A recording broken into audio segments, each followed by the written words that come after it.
Donc tu penses que l'IA aussi ouvre un nouveau monde pour les jeux comme ça? Bah, l'IA, elle ouvre un monde pour les jeux, déjà pour la notion de rejouabilité. Tu lances un jeu, les textes, ils ont été écrits, quand tu le relances, bah, si les mecs, ils ont pas décidé qu'il y avait un deuxième texte, ce sera le même texte. Si tous tes PNJ sont contrôlés par des IA génératives, qui ont conscience du contexte du joueur, etc., tu pourras avoir des jeux vachement plus fournis en termes d'expérience. Pour l'instant, il y a des modes de Skyrim qui sont sortis, etc., ça marche pas tant que ça. Mais si le jeu il est construit autour de ça, ça pourrait être intéressant pour des RPG où les Ouais, mais il faut qu'elle PNJ ont s'entraîne des... sur le jeu. Soit elle s'entraîne sur le jeu, soit tu lui donnes du contexte, de la Ah personnalité oui. du personnage, et tu donnes à chacune de ces IA le contexte du joueur, ce qu'il a équipé. Par exemple, tu as une épée qui fait 3 fois la taille du joueur, c'est immaniable, et dans les RPG ça arrive. Bon, bah, on pourrait avoir une IA qui voit ça et qui vanne dessus, si on a tu vois, un personnage un peu vénère. Alors que si elle a équipé un marteau, il n'y aurait pas la vanne, et que ça, ce soit pas scénarisé par des scénaristes, que ce soit trouvé par l'IA en real time, Ok. Ah ouais, mais en ça temps va réel. niquer le taf des scénaristes.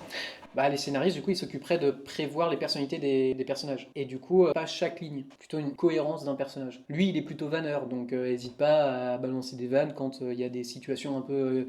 Bah après, voilà, c'est du travail de prompt pour le coup. Ouais, c'est des prompteurs, quoi. C'est des prompteurs. Ah, je dis pas que c'est souhaitable ou quoi, hein, juste c'est une technique qui pourrait arriver quoi. Pas bête.